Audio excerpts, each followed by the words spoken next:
Hello there and welcome back to the channel, and this is it. This is my review of LSD by Cardiacs. A massive undertaking, a really phenomenal achievement, and in a way I'm going to actually start with my final thoughts first, just to kind of go through the overall view I've got of the album. So I've scored it 10 out of 10, and my reasons will become clear as I go through the songs themselves, and I've given each song a score out of 10 as well. Now, obviously, you might disagree with my score ratings, but please do in the comments let me know what you would score each track out of 10. I've made quite a few notes, so I'll have to, refer to those as well. So I was thinking today, in 100 or 200 years' time, do you think that people, whoever exists, whether it's robots or humans or a combination of the both, do you think that they will look back and study and analyze Ed Sheeran, Taylor Swift, Sabrina Carpenter? I think not. They will be nothing more than a footnote in a dusty, well, I was going to say a dusty book, but of course everything's digital now. But they won't really be remembered in that period of time. But I was thinking with this album, the reason why I give it a 10 out of 10 is not even to do with whether you like the album. You might listen to it and you might hate it. You might not like it at all. But I think I absolutely, with my hand on heart, feel that in 100 or 200 years' time, whatever is happening in society and in the world and technology and music, this album, well, along with Cardiacs as a whole, but like this album in particular, will be studied and looked upon and analysed and pondered and dissected long into the future, because it's a special album that really defies classification, and it doesn't matter how much AI technology we've got now that produces music. Even AI won't be able to replicate something like this because it's uniquely Tim, and Tim was one person, so you can't replicate that. And I think that's what makes the album so special and why I give it a 10 out of 10. Now, not all the songs on the album I give a 10, but it's consistently high. So I want to go through and just give my thoughts. Now, these thoughts could change a little bit because I'll be honest with you, it's a very, very difficult album to listen to 2 or 3 times and feel you've got a handle on it. I think you need at least a dozen times to listen to it before you even really start to penetrate the surface. So this is kind of how I feel about the songs now at this point, having spent a little bit of time with them, but it could well change in the future. And yeah, I'll give a score out of 10 for each one and my thoughts as we go. So there's a lot of songs. There's 17 songs in total. So this is a pretty beefy album with a lot to kind of going on. And I would say, I know it sounds like hyperbole, but I would say there's probably about the equivalent of 10 bands 10 albums from 10 different bands here. So imagine 10 bands. And they all released 10 albums. There's about as much music on those albums than there is in this 17 songs. So it's just mind-blowing, really, mind-blowing. So the opening track is Men in Bed, and this one is a really great opener because it's got that traditional Cardiacs chant-like quality. It's like a national anthem, if you like, and it's got these epic sort of choral stabs and vocal chants with some really lovely strings. It's very sort of beautifully epic, and it just conjures up the opening very, very well. It's very sort of regal pomp and circumstance almost, and it's just a very good opening track to really sort of engage you and bring you into the album. I've given that one a score of 9 out of 10. Then we go on to the second track, which is called The May. Now, this one is your typical Cardiacs, frenetic, jagged, exceptionally fast. It's got a driving beat that's got these rapid guitar solos and scales and shifting chords, and it's going at 150 miles an hour, and it's really, really dense and complex and like a whirlwind. It's got some nice extended angular guitar solos, which is really good. And it's just a real full throttle piece, which I have given a score of 7 for that one. And funnily enough, it ends abruptly, or should I say ends and immediately goes into track 3, which is Jen. Now, the vocals and production feels warmer, cleaner. Just I don't know. It's got like a kind of a warm sound to it, which is really really nice. And it makes it sound really powerful. Really nice, like awesome guitar solos. It's rhythmically complex as well. But there's something about the sound of it. It's got this very kind of nice production, and that's a feature of this album as a whole. Is that the sound production, the sound quality is just superb throughout. Everything sounds so good, and I would quite happily argue that this is the best sounding Cardiac's album sonically. It's absolutely wonderful. So yeah, this is another great one, and I've given it a score of 10. Oh no, sorry, 9. Sorry, getting ahead of myself there. The next track is Wooden Eye. Now, this was the first single that was released. It's got a really, really phenomenal riff. It's very addictive, great production, as I've said. I love the chugging guitars that kind of go throughout this one, and it's such a great one. It's definitely got, you know, that kind of single quality to it. It's very, very infectious. It kind of really engages you straight away. It's got some really great hooks to it. And this one I did give a 10 because I think it's very, very strong indeed. The next track is Spelled or Wrong. It's got this kind of jittery intro, but then it's got this like really beautiful rising melody. So there's this kind of contrast there. And the vocal melody, as is common with Tim's writing, follows the sort of the harmony in the chords. So where the chords go, the kind of melody goes, if you like, and it's quite a common feature.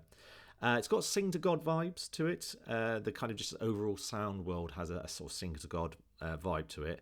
And it's got a really beautiful guitar solo, which there are guitar solos in Cardiac's music, but I wouldn't say it's common for there to be much more than just small little guitar solos. You don't really get too much of an extended guitar solo. So it's quite unusual, but it works really well. And I really like the ending where we've got these kind of strings playing these kind of scales, and they're almost kind of like Eastern kind of scales, yeah, it's got quite an exotic sound to it, which is really nice. The outro is very, very nice indeed, and I've given that one a 10 also. Then we move on to By Numbers. Very raucous intro. It's got chaotic voices. It almost sounds a bit like you can imagine people out on the town, have had a few pints and they're shouting, and it's a bit chaotic. Again, it's got shifting chords, short fragmented riffs to it as well. It's disorientating. You feel like you're being spun around in a washing machine. I quite like the little cheeky guitar piano theme that runs throughout it as well.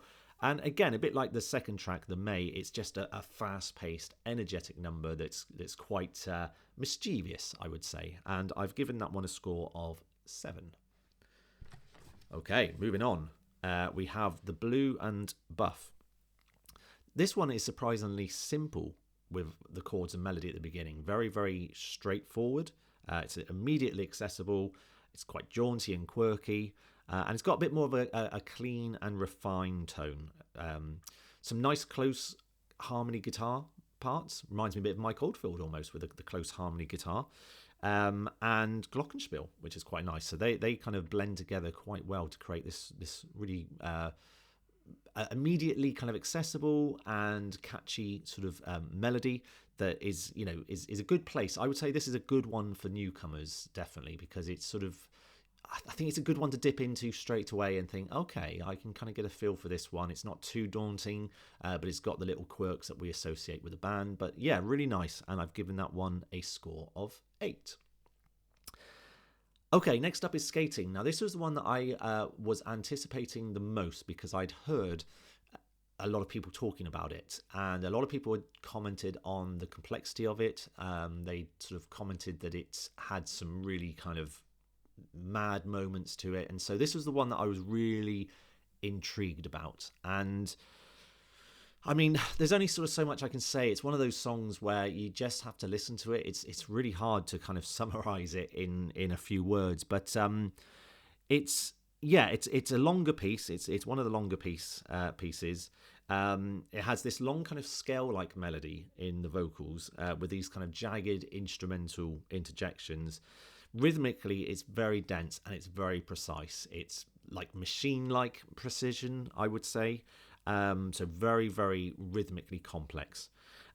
There's this crazy ethereal choir section, which is bizarre sounding, but also quite angelic as well. It's like one of those bonkers moments, but really really good. And it kind of, yeah, it's kind of like Junior as a jitterbug in the kind of the sound world that it's creating.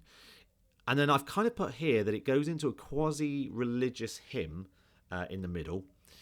Feels like a kind of a hymn in a church. And then I've put then it goes into quasi madness because it just goes kind of bonkers for a while. And then I've got into quasi rhythm hell, because rhythmically it goes all over the place and gets very well, mad. And then I've got goes into help, river dance in brackets. So it kind of progressively just gets more and more kind of crazy and off the rails and bizarre. I put Riverdance because it kind of reminded me, the rhythmic bits here kind of reminded me a bit like Riverdance. I don't know if that's just me or not. Then there's this kind of surfer vibe that happens for a very, very short period, about 5 seconds. And then it's sort of just, yeah, I mean, it's a fantastic track, and I've given it a score of 10. But I would say it's one of the album's tracks that will require the most listens to just digest and understand what's going on. But hugely ambitious and imaginative and zany and very Tim. So yeah, kudos on that one. The next track is Breed. This has an expressive vocal melody that's heavily influenced by the rhythm and the chord progressions. And what I mean by that is that the chords and the rhythm move with the words and the melody, so they kind of move together. And again, that's quite a common feature in Tim's music. And I've given that one an 8. Then we move on to the other single that we had. For some reason I've put Volob. Yeah, Volob, that's it. I couldn't quite read my writing there. It looked like I'd spelt it in a funny way there. This one has really lovely production. The guitars are paired with a pulsing synth, which I really enjoyed, and I've talked about this one on the channel already. Nice expressive melody. Again, it's really catchy. And I think that the brass section in particular are really regal sounding and give the song just that really rich, warm production, you know, that human element, because it's played by real musicians. So it's really, really great track. And I've given that one a score of 9. So then we move on. Let me get to my next page. And we've got Busty Bees. Now, this was another one that caught my attention because this one is an instrumental. And being a composer and someone who writes instrumental music, I was curious to see. Cardiacs have done some instrumentals, but not a lot. So this was one that caught my eye. It has a very, very quiet intro. It takes a long, long time for this track to get going. It's a bit sort of like a funfair at the beginning, you know, distant funfair, mixed in with a bit of marching drums. And it kind of gradually fades in and it gradually builds up. And I was kind of surprised because when the guitars came in, it, for me, sounded a bit like King Crimson. Red, in particular, stood out there. Just something about it that had that slight King Crimson vibe to it. But then it's got these kind of angular, unrelated, sort of dizzying shifts in chord progressions, and everything kind of moves rapidly, and it's very hard sometimes to gauge where you are sometimes. And then the sort of the last part of the track, I think it gets better as it works towards the end, because it starts to build up and up and up into this kind of symphonic, grand, epic symphonic kind of piece where we've got operatic vocals, strings and brass, and it really becomes like a very symphonic piece. So it's like a big crescendo. It starts off very, very soft, and then it gradually just gets louder and louder and more fuller and more deep.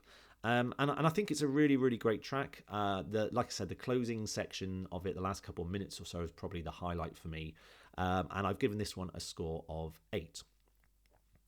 Then we move on to Lovely Eyes. Now, this has got a lovely, great hook and a little rising scale melody, which was quite surprising because it's quite a traditional sort of just scale-like pattern.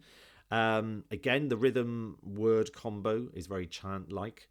It's got really nice strings towards the end, and it's just a very nice, delicate, gentle, although it's not slow. It's a gentler piece, a little bit more relaxed in mood and scope. And I've given this one a score of 7. Then we come up to Ditzy Scene. Now, this one is a familiar track to Cardiac's fans already, having heard it before, but it's been redone with some brass added, a brass section. And I do feel that the brass really enhanced the song. I mean, I think the brass playing throughout this album has been superb. And as I've said in previous videos, brass, I don't know what it is, but brass pairs really well with Cardiac's music. And I think it's because there's a kind of an old British feel to Cardiac's. There's this kind of old, I don't know, like RAF marching band kind of thing. I don't know if it's just me or not, but the brass is really, really nice. I love the chord progression to Ditzy Scene. It's really, really great. And I think this is a very epic kind of interpretation or reinterpretation. And in a sense, it reminds me of Dirty Boy in terms of like, this is close to Dirty Boy territory, I would say, in terms of the sound, definitely. So I've given this one a score of 10. Next up is Down Up.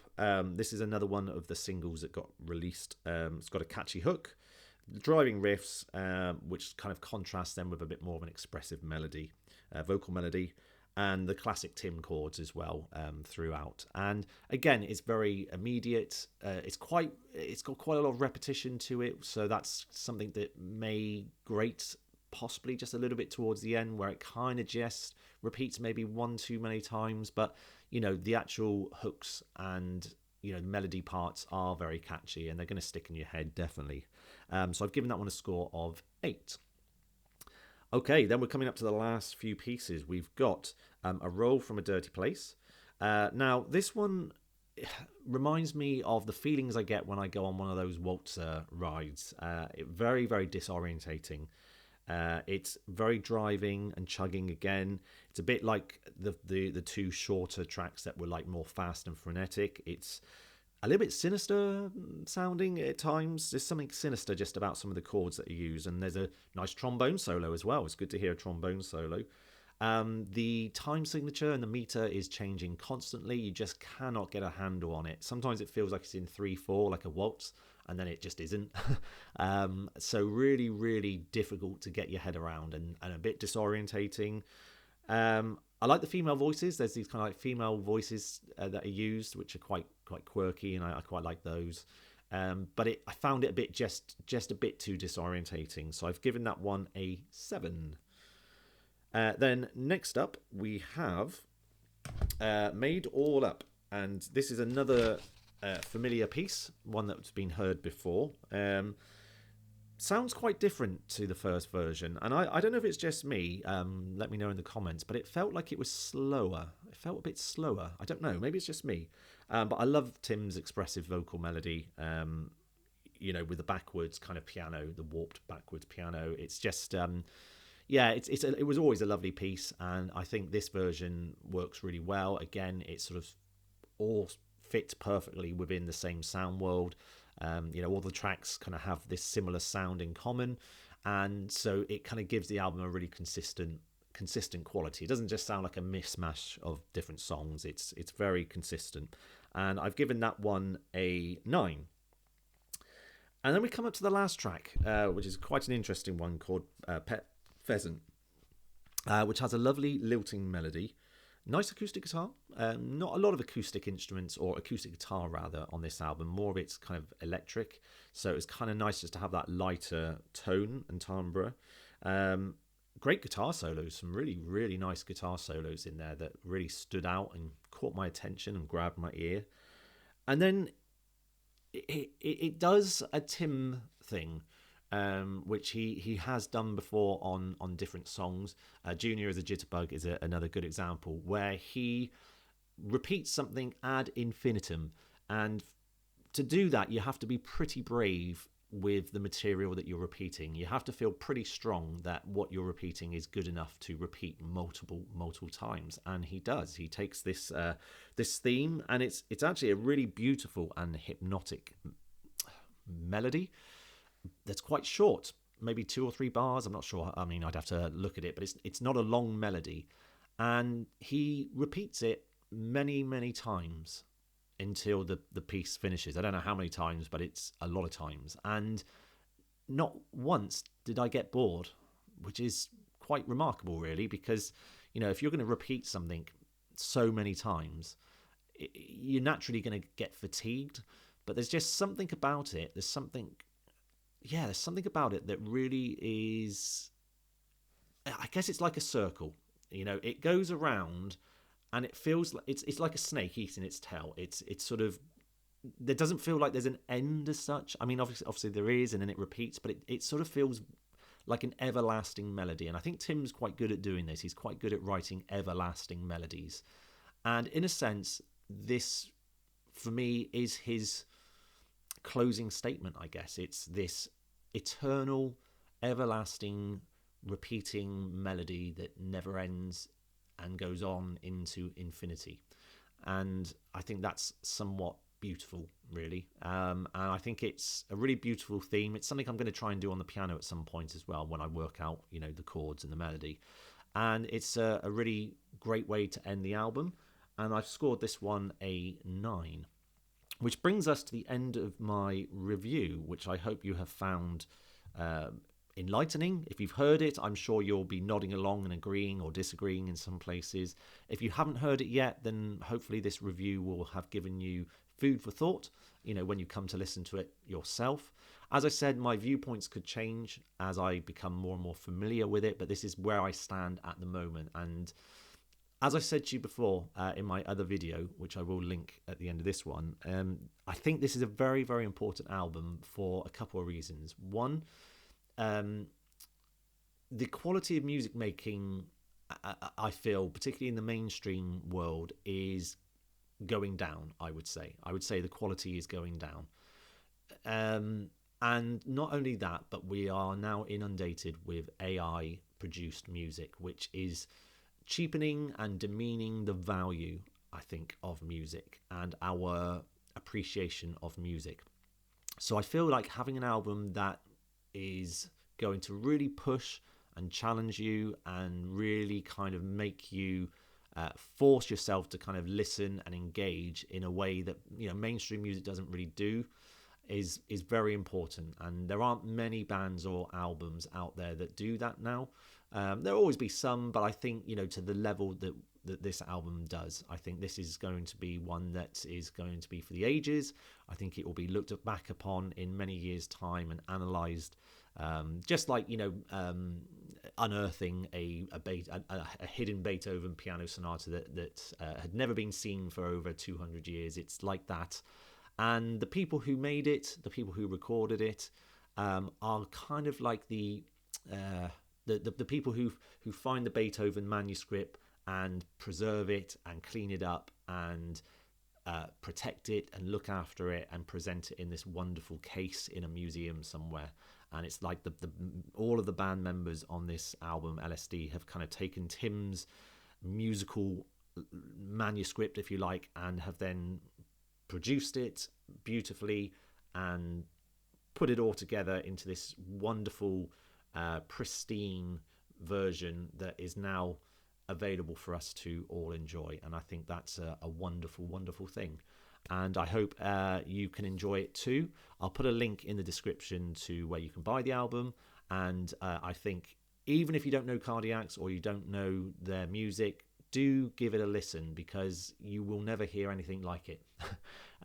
It's simple as that. You just won't hear anything else like it. And even if you come away not liking it at all, I think you'll at least come away feeling like you've heard something like nothing else. And for that, I think in the days of AI is a very, very important thing indeed. Anyway, if you haven't subscribed, it'd be great if you could hit the subscribe button, and I will see you all in my next video. But for now, enjoy yourselves, enjoy LSD, and I'll see you all soon.